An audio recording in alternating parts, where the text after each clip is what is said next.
Le Premier ministre Abiy a annoncé que l'Éthiopie a soumis sa candidature pour accueillir la Coupe d'Afrique des Nations.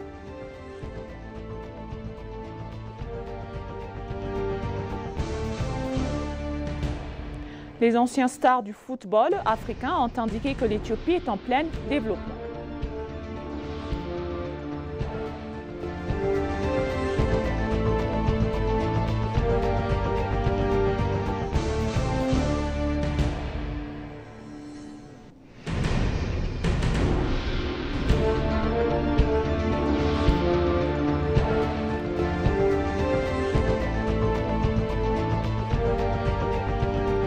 Bienvenue chers téléspectateurs, c'est Moïda Garamo avec le journal du lundi 1er juillet 2024. Restez avec nous.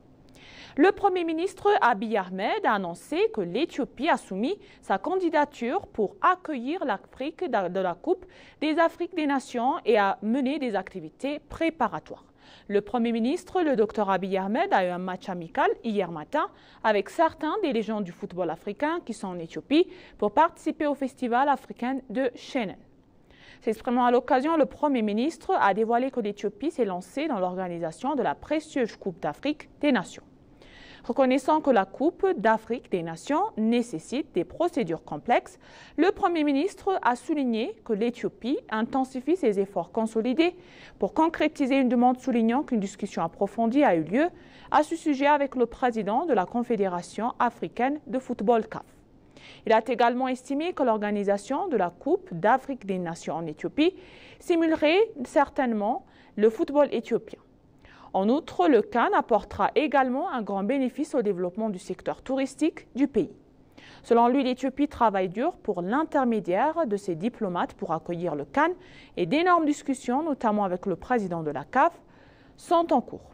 Il a en outre affirmé que le travail dans divers domaines sportifs, notamment l'équitation, sera renforcé.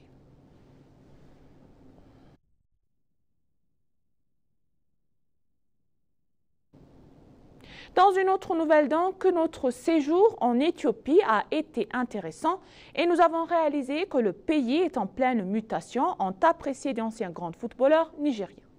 L'ancien star du football nigérien, Nwankwo Kanu, a indiqué que l'accueil et les soins qui nous ont été prodigués lors de notre séjour en Éthiopie nous ont permis de sentir comme chez nous. Il a exprimé sa conviction qu'il se reviendrait en Éthiopie et un ancien joueur de football en ligne définitive nigérien, Taribo West, a noté qu'ils ont visité divers travaux de développement au cours de leur séjour. Il a dit avoir réalisé que les travaux de développement menés en Éthiopie montrent la vision du Premier ministre pour l'Afrique au-delà du pays. Le Premier ministre a mentionné qu'il a un plan pour le football du pays en permettant que l'Éthiopie d'accueillir la Coupe d'Afrique. Selon le rapport de l'ENA, la vue des grands joueurs du continent en Éthiopie créera un environnement favorable à l'amélioration de la culture du football en créant des liens avec les Éthiopiens. Un autre ancien football du Star, M. Daniel Amukachi, a déclaré que les Éthiopiens nous ont accueillis avec honneur et amour pendant notre séjour. Il a également dévoilé que sa participation au programme de plantation de jeunes arbres lui a procuré un sentiment particulier, confirmant qu'il prendrait soin des plantes qu'il a plantées à son retour en Éthiopie.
Le président de l'État d'Oromia, M. Shemeles Abdissa, et d'autres hauts responsables fédéraux et régionaux ont visité les activités de divers projets de développement dans la ville de Nakamt et dans la zone de Est de Wellaga.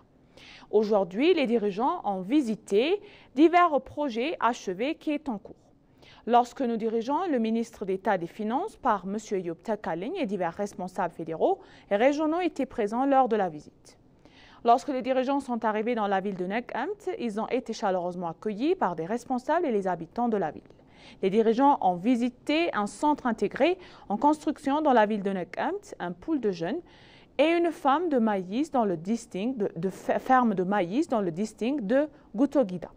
Les habitants de Nakamt qui ont dit qu'ils sont heureux que le gouvernement se soit tourné vers le développement en ramenant la paix dans l'État.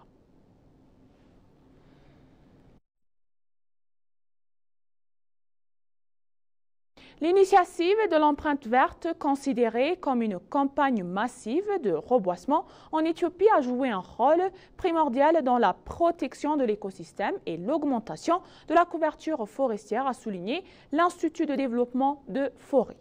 Le directeur général du développement forestier de l'ENA en Éthiopie, M. Kabbada Yimam, a souligné la nécessité de réduire la pauvreté et d'assurer la croissance économique grâce à une utilisation appropriée des ressources naturelles. En outre, Kabbada a souligné la baisse de taux en déforestation annuelle en Éthiopie qui est tombée à 27 703 hectares.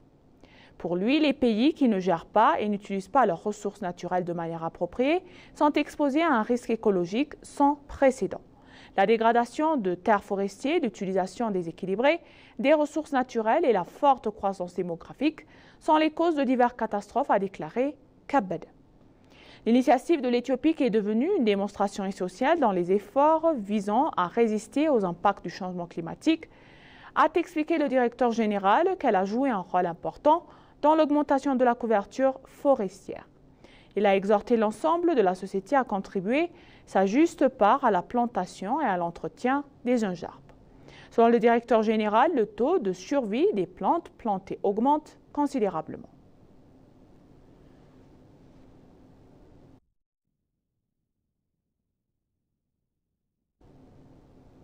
La Société de l'industrie chimique a révélé qu'elle a obtenu 5 milliards de $, de revenus grâce à des produits chimiques industriels au cours des 11 derniers mois.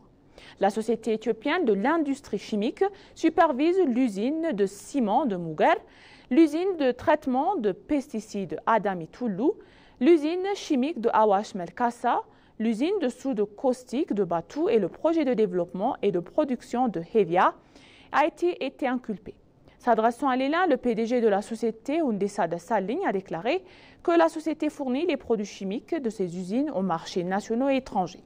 Hundessa a autre part souligné que la société joue un rôle primordial dans l'économie du pays en augmentant la productivité et la rentabilité des intégrants d'engrais, des produits de la Hevia et ciment et d'autres produits chimiques connexes. Le PDG a souligné que la Société de l'industrie chimique a géré 5 milliards de $, au cours des 11 derniers mois de l'exercice budgétaire 2023-2024. Les revenus ont montré une augmentation de 28,9% par rapport à la même période de l'année dernière, a-t-il indiqué. Il a également noté que la société livre aux clients des produits qu'elle a partiellement ou entièrement transformés dans la culture de la Hevia. Un projet d'expansion est en cours d'exécution pour augmenter sa capacité dans ce domaine, a indiqué Hundessa.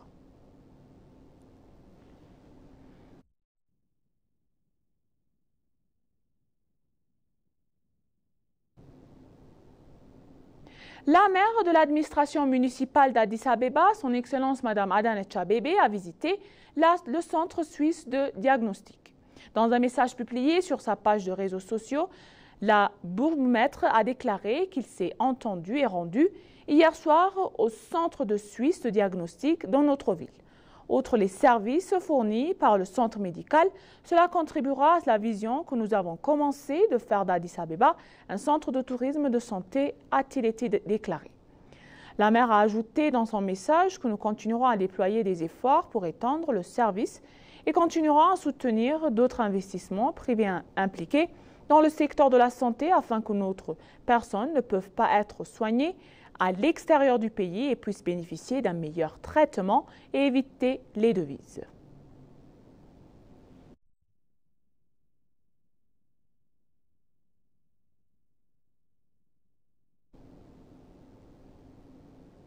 Dans une autre nouvelle donc, les travaux de développement aux multiples facettes menés dans la région de Harari incitent la diaspora à laisser un marqué sur le développement, selon M.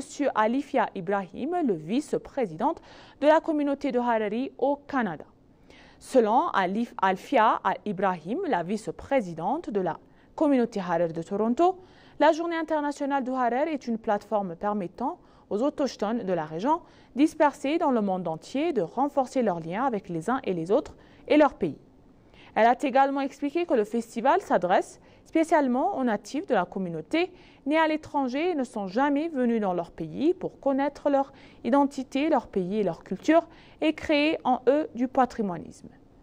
Elle a noté que les travaux encourageants réalisés pour faire d'Harar une ville propre, belle et agréable à vivre en particulier et feront manquer le pays à la diaspora. En outre, elle a mentionné que les travaux réaménageants menés de manière impliquant la diaspora autour du patrimoine international du Jiguel qui sont multiformes et constituent une activité qui a plu à la diaspora. Alfia a confirmé que la communauté de la diaspora est prête à assumer ses responsables dans le développement du pays. Elle a appelé les diasporas indigènes de la région du monde entier à assister au festival de leur voir à leur pays et à laisser leur marque sur les travaux de développement entamés.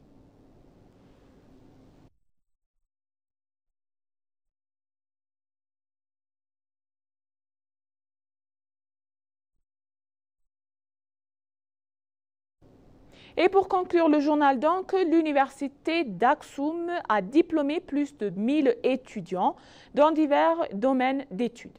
Les diplômés sont formés en informatique, en droit, en d'autres domaines secteurs d'études et selon le président de l'université, le docteur Ghebreyesus Berhane, 190 des 1500 étudiants hier ont été diplômés de l'université qui sont titulaires d'une maîtrise. Moussa Ahmed, le directeur général adjoint de la politique et du renforcement des capacités au siège du Parti de la prospérité et président du conseil d'administration de l'université d'Aksum, qui était l'invité d'honneur de la remise des diplômes, a déclaré que les établissements d'enseignement supérieur devraient s'acquitter correctement de leurs responsabilités et de former des citoyens compétents. L'ENA a indiqué que les diplômés devraient être innovateurs, des chercheurs et des entrepreneurs.